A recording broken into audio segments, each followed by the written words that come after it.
세상살이의 분주함을 잠재웠던 밤이 여명에 다시 자리를 내어주는 시간. 이곳 세문안 동네에도 어김없이 새로운 아침이 찾아온다. 대로변을 앞에 두고 높은 건물들 사이로 요람처럼 자리 잡은 동네, 일명 세문안.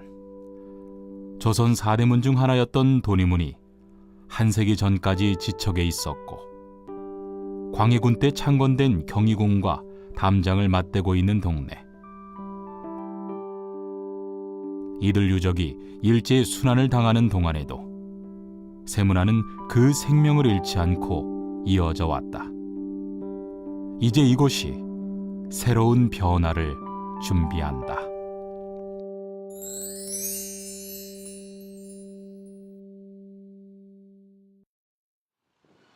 도니문 박물관 마을 조성공사 현장에서 작업이 한창이다.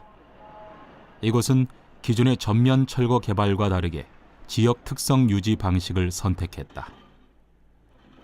기존의 방식들이 이제 노후화된 주거지가 있으면은 그거를 이제 뭐 뉴타운이나 지정해가지고 뭐 다 허물고 결국은 이제 아파트를 짓는 방식이 많았잖아요. 근데 그게 지역 특성도 고려가 안 되고 결과물 자체가 이제 획일적이다 보니까 어쩔 수 없이 주거지들은 다 전면 철거가 일어나더라도 이 도니문 일대는 최대한 남겨서 그거를 보여주자. 그런 식의 이제 결정을 하게 된 거예요.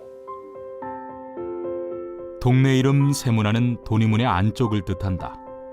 조선 세종 4년인 1422년, 현재 세문안로 송월길 입구에 세워졌던 도니문은 한양 도성의 서쪽 정문이었다.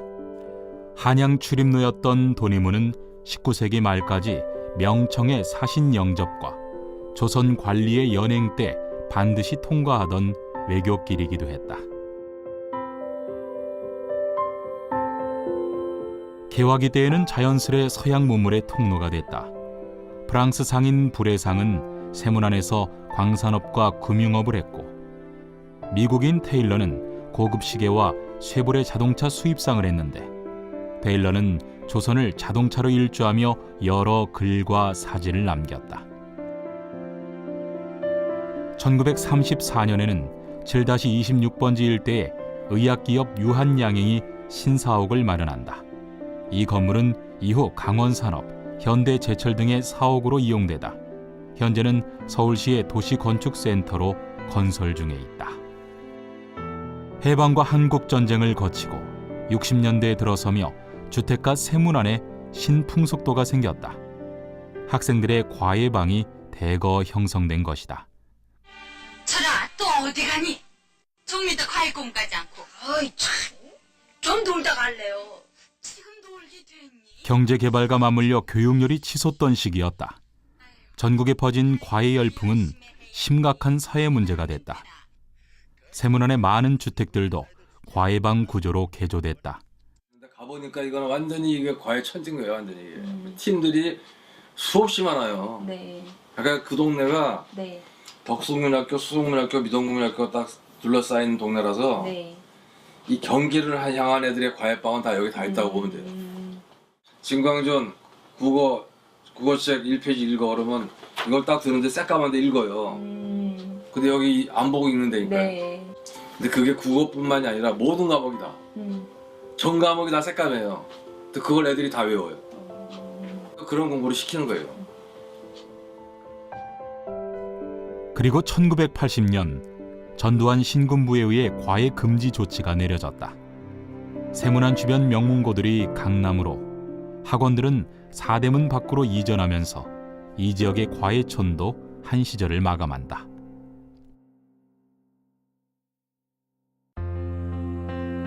(80년대) 초 신문이 막강한 정보 매체이던 시절엔 신문 보급소와 가판대가 있었다. 세문안 동네에는 건너편 정동 입구에 있는 경향신문을 배달하던 소년들의 숙소가 생겼다. 우리 애들들이 숙소하고 살던 곳이 바로 이 건물이었습니다. 여기가 한옥이었었죠. 여기서 애들들이 숙소하고 나가서 신문을 팔고 저녁에는 공부도 하고 앞에 집에 있는 그 아줌마들이 애들한테 밥 먹으라고 끌고 들어가서 밥도 먹이고 옷도 주고 했던 그런 기억들이 많이 나는데요. 경양 소년의 집은 그 후에 식당으로 바뀌어 30년 세월을 이어왔다. 제가 이 자리에 올 적만 해도 식당이 여기 얼마 없었어요. 예, 이 집에 들어올 적만 식당이 한 대여섯 평 정도밖에 안 됐어요. 이제 활성화되기로는 80년 후반기 아시안 게임 할 적에 그때부터 좀 이제 활성화가 돼가지고. 80년대 아시안 게임과 올림픽은 세문안에 새로운 활력을 주었다. 인구 이동이 많아지고 주변에 빌딩들이 세워지면서 세문안 골목엔 식당들이 하나둘 생겨났다. 근처 언론사와 관공서, 병원 직원들을 주요 고객으로 둔 세문안 식당가는 90년대 최고의 번성기를 누렸다. 이들은 70여 개 업소가 참여한 심평상우회라는 친목 모임을 만들었는데 상인들 간의 돈독한 우위와 상도덕은 지금까지도 자랑거리다. 당신 뭐 전혀 뭐 싸우고 그런 건 전혀 없어요. 그 시내 같은 데 나가보면 막 싸우고 그러는데 여기는 뭐 싸우고 뭐 그런 건 전혀 없어요. 근데 참 단합이 잘 됐다는 거예요. 서로 여왕고 서울시내 꽃길이 막 유연 나갈 때 내가 최초로 했었거든요. 네. 꽃길부터 조성해서 그때는 하나 앞에 3만 원씩 내고 꽃길부터 조성했거든요. 네. 아침마다 물 주고. 무더운 여름 한낮, 오가는 샐러리맨들의 발길이 끊이지 않는다. 이곳 풍미추어탕은 세문안 식당 골목 중에서도 근처 직장인들이 가장 많이 오랫동안 즐겨 찾던 곳이다. 도림은 박물관 마을 조성을 앞두고 하나둘 퇴거하는 다른 식당들을 지켜보며 마지막까지 남아있는 몇 곳 중 하나이기도 하다. 2001년도부터 생겼죠. 24년? 15년 더울 때나 이렇게 좀 피곤할 때 주로 담으러 오는데 여기가 개발이 되잖아요. 그죠? 개발이 돼서 이게 아예 없어지면 좀 아직도 하나 없어지려고 해야 되나? 기다리고 일어서고 채우고 그래도 식당은 끝까지 자신의 할 일을 해낸다. 식당 골목엔 여러 차례의 변화에도 불구하고 가정집으로 항상 자리를 지켜온 주택들이 있다. 30-1번지인 이 집도 아직까지 이사갈 채비를 하지 않는다. 지금 이상으로 이렇게 허름해 보였어요. 여기 이제 이 마당이 이렇게 깊숙이 들어가 있었어요. 그리고 뭐 어떤 아주머니하고 이렇게 한둘 살고 이랬던 집인데 뭐 수리도 안 하고 그런 집이었죠.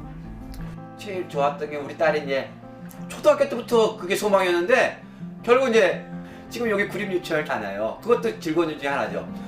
우리 아들이 태어난 거를 그래서 경사죠. 도림은 박물관 마을 조성 과정에 참여하는 건축가들은 이 가옥에 특별한 관심을 갖는다. 내가 알고 있던 주거 문화가 여기서 이렇게 결집돼 가지고 하나의 형상이 된 듯한 느낌. 그러니까 도시한옥의 느낌도 있고 일식집의 공간의 느낌도 있고 또 우리 근대 개화기 때 들어왔던 서양식 집의 느낌도 있는데 그게 뭔가 전후에 이 공간에서 이렇게 다 결합돼서 한 집이 된 듯한 느낌이 들어요. 이처럼 세문안 마을엔 개화기 이후 시대 변화에 따른 건축 특징들이 혼재되어 현재까지 유지되어 온 가옥들이 많다.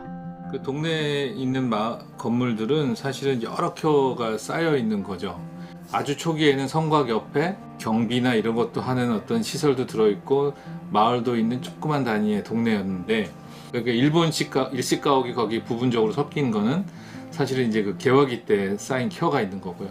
또 뒤쪽에 식당으로 이제 그 알려졌던 그쪽 켜는 30년대에 이제 그 도시한옥을 이제 사업을 통해서 어느 정도 땅을 닦아가지고 이렇게 지은 거거든요.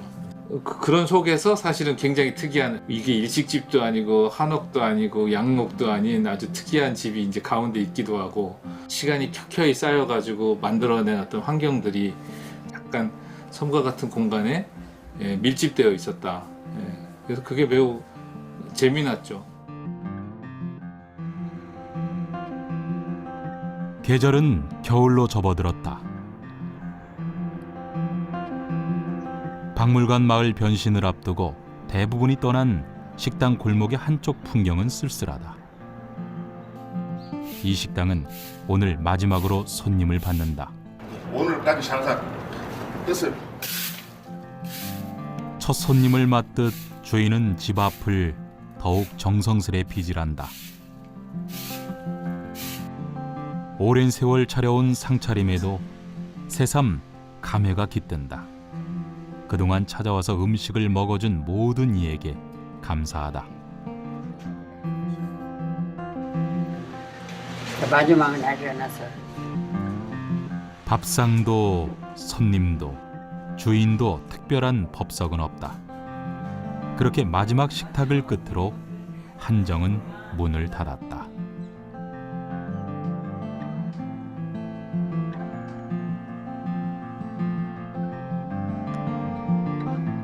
그리고 일주일 후 또 한 집이 떠난다. 오랜만에 찾을 단골 손님들에 대한 배려도 잊지 않는다.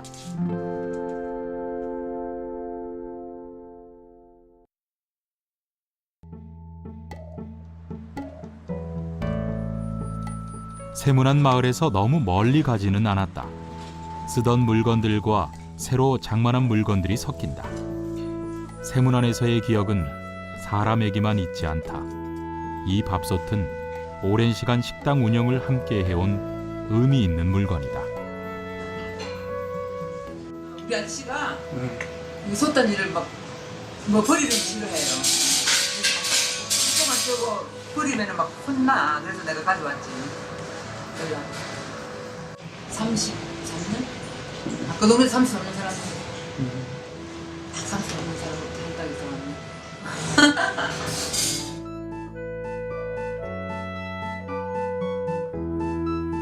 변화는 고통을 동반한 채 순조롭지만은 않다. 계획의 장점에도 불구하고 그 안에는 사람들의 복잡한 삶들 또한 존재하기 때문이다. 세문안도 한동안 그 몸살을 앓았다. 그렇게 집들이 비워진 자리에 마을의 역사를 소환한 새로운 모습이 지어진다. 도니문은 1915년 일제에 의해 강제로 헐렸다.